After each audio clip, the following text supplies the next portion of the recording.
The planet Zephora had always been beautiful, but in a lonely and strange way.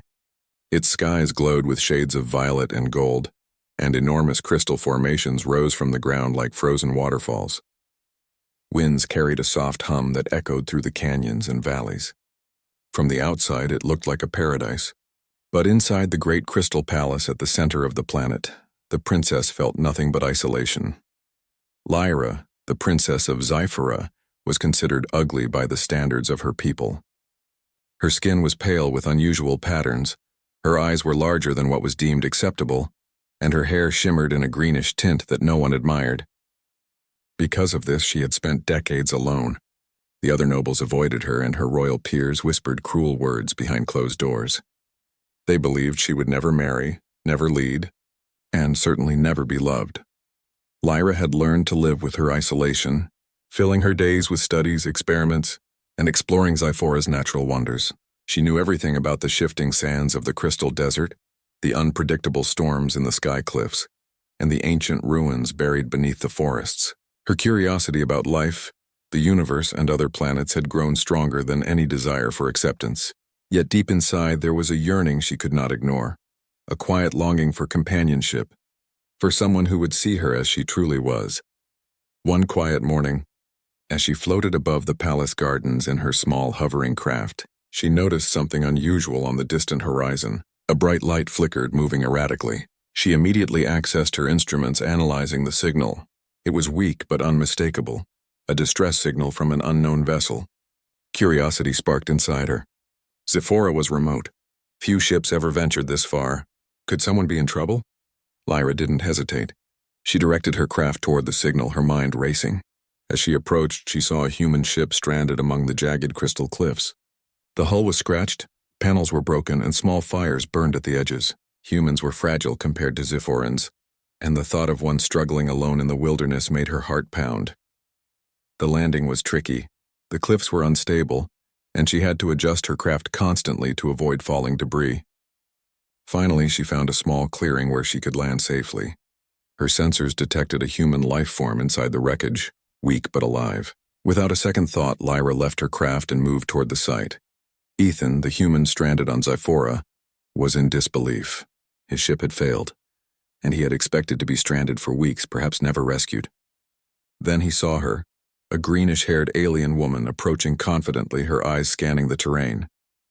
There was something unusual about her, something commanding yet gentle. Ethan struggled to speak, choking on dust and exhaustion. You're a Zephoran," he managed to gasp. "Yes," Lyra replied calmly. "And you are in danger. You need help." She extended a hand, and Ethan, unsure but desperate, took it. Lyra guided him carefully through the cliffs, explaining the dangers of the terrain, sharp crystal spikes, unstable rock paths, and the predators that prowled the canyons at night. As they walked, Ethan noticed her attentiveness, her quick thinking, and the way she seemed completely in control despite the dangers. For the first time in years, Lyra noticed someone looking at her not with judgment but with respect. Ethan's eyes were curious, and there was something in them that made her heart lift, a feeling she hadn't known she could feel.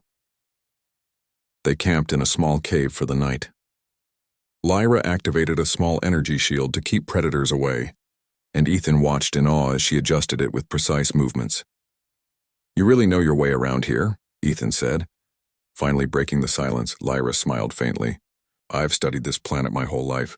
It has dangers most people don't even imagine. I could have taught your people. If they ever came here?" Ethan laughed quietly, though his body shook with fatigue. "Most humans wouldn't survive a day here." "You're incredible." Lyra's chest swelled at his words, but she tried to hide it.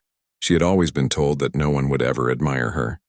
And yet, here was someone genuinely amazed by her mind, not her looks. The next day, they continued their trek toward the palace.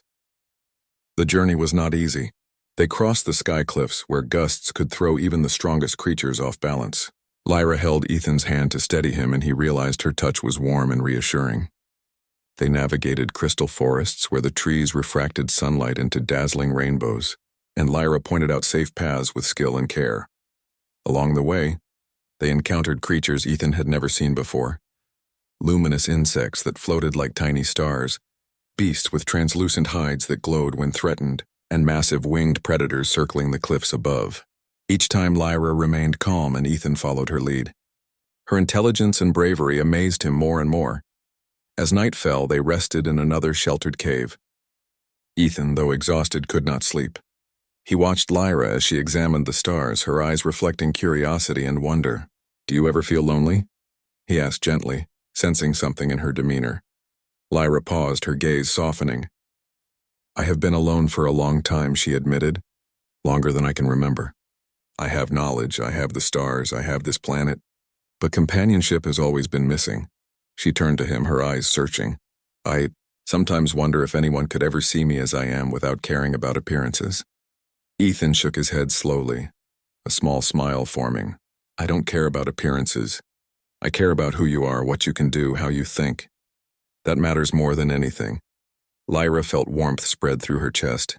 For years she had waited for someone who would see her beyond her looks, and here he was. She realized that perhaps the loneliness could end, not because someone would call her beautiful, but because someone finally understood her. The following morning, they reached the palace. Lyra led Ethan through the massive crystal gates, explaining the palace's complex mechanisms, floating gardens, energy shields, and ancient defense systems. Ethan was amazed. He had never seen technology like this, and yet Lyra operated it with ease and understanding. "This place, it's incredible," Ethan said, eyes wide. "And you built it?" Lyra shook her head. "I didn't build it, but I maintain it. And I know its secrets. I've spent my life learning to protect what is mine." Ethan's admiration deepened. He was not impressed by beauty or royalty, but by her intelligence, courage, and skill. Lyra had expected the usual reaction of awe mixed with mockery, but Ethan's reaction was different. He respected her. He valued her. As they reached the central chamber of the palace, Lyra felt a strange flutter in her heart. She had guided many visitors before, but never had someone been as genuinely interested in her thoughts, her knowledge, and her world. She wondered if this human could become more than a visitor. Ethan looked around the palace, then turned to her. "You're incredible, Lyra. I don't know much about your world, but I want to learn everything." Lyra's eyes softened. For the first time in decades, she felt hope. Perhaps she could finally have the connection she had longed for. Perhaps she could finally know companionship, not because someone pitied her, not because someone felt obligated, but because someone saw her for who she truly was. The palace doors closed behind them, sealing the outside world. Inside, Lyra and Ethan began a new chapter, not as a princess and a human, not as a lonely alien and a stranded traveler, but as two beings discovering the possibilities of friendship, trust, and perhaps something deeper. The days that followed in the Crystal Palace were unlike anything Lyra had ever known. Ethan adjusted slowly to life on Zephora, still in awe of the towering crystal walls, the floating gardens, and the endless corridors that shimmered in every color of the sky. But more than the palace, he was fascinated by Lyra herself. She moved through her home with confidence and knowledge, and everywhere she went the palace seemed to respond, as if alive and loyal to her alone.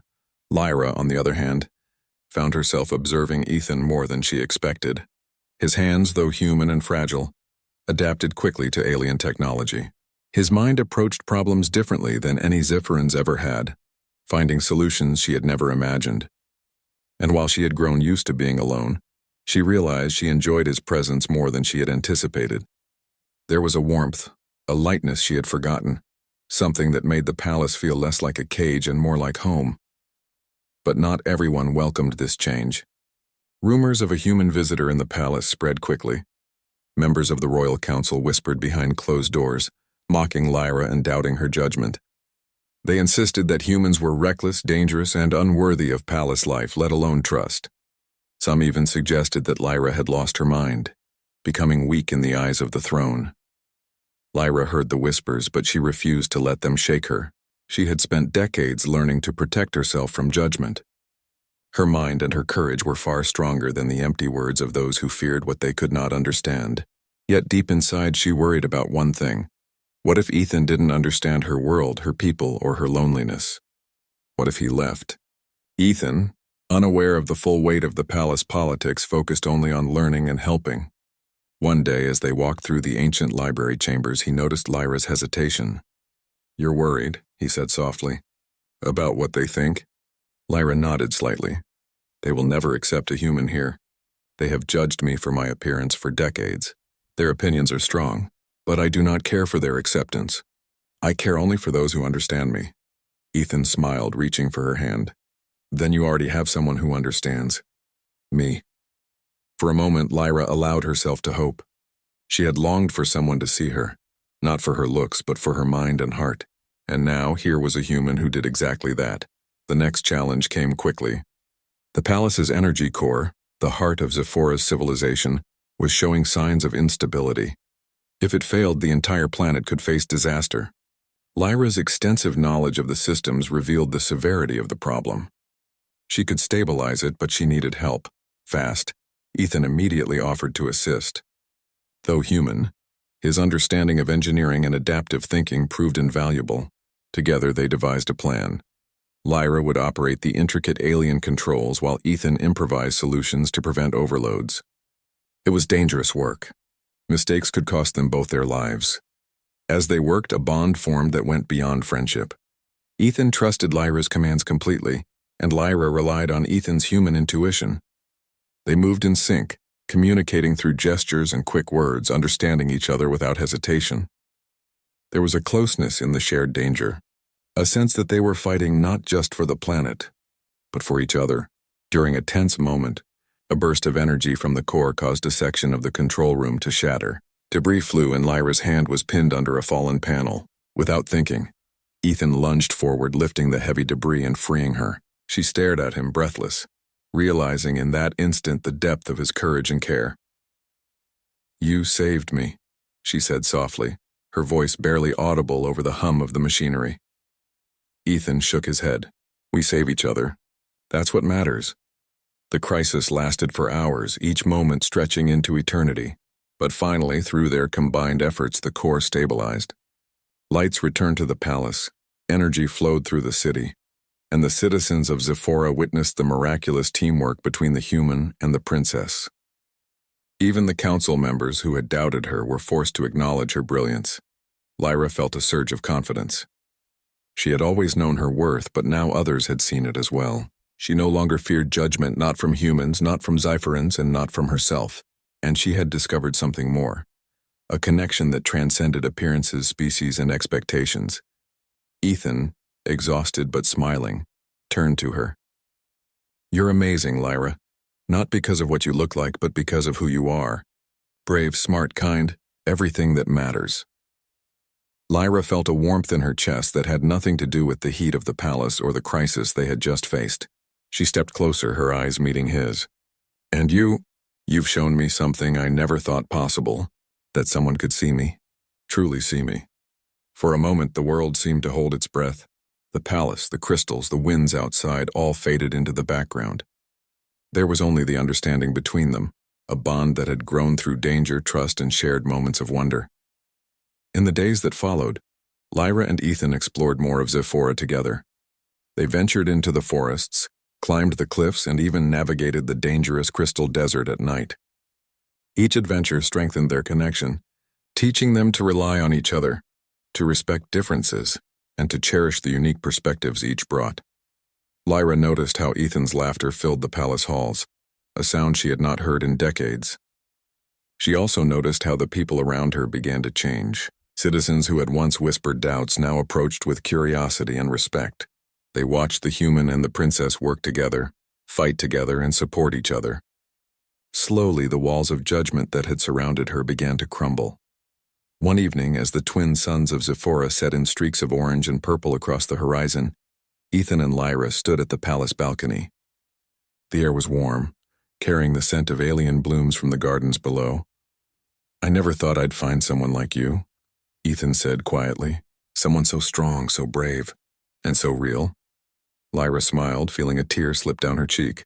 "I never thought anyone could see me, truly see me, and now I have you." Ethan reached for her hand, holding it gently. "We'll face whatever comes next, together." Lyra felt her heart swell with a mixture of joy, relief, and hope. She had spent so long in solitude, yearning for a connection she feared would never come, and now she had found it. Not because she met the standards of beauty, not because she had power or wealth, but because she had courage, intelligence, and a heart willing to care. The palace seemed to glow brighter that night, reflecting the bond between human and princess. The citizens of Zyphora whispered among themselves, amazed at the change. Perhaps beauty was not the measure of worth. Perhaps courage, kindness, and understanding mattered more. In the quiet moments as stars shimmered across the sky, Lyra and Ethan stood side by side, looking toward the future. They had faced danger, overcome prejudice, and discovered the value of true companionship. And though the galaxy was vast and unpredictable, they knew that together, they could face anything. Lyra realized that her loneliness had ended not because the world had accepted her, but because one person had chosen to see her for who she truly was. And in that choice, she found a connection deeper than any palace walls, stronger than any judgment, and brighter than the most dazzling crystal on her planet. The night ended with laughter, quiet conversation, and the warmth of understanding. Lyra had longed for someone to see her heart, and now she had found it. Ethan had longed for adventure and meaning, and now he had discovered both, in her, in Zyphora, and in the extraordinary bond that had formed between them. And as the twin moons rose above the crystal spires, casting silver light across the palace, Lyra knew one thing for certain: she was no longer alone. She had found trust, respect, and the beginning of love, a love that saw her not as ugly but as remarkable, as brilliant, and as worthy of companionship. The story of the ugly alien princess and the human stranger would be remembered on Zyphora for generations, not as a tale of beauty, but as a tale of courage, heart, and the extraordinary power of being truly seen.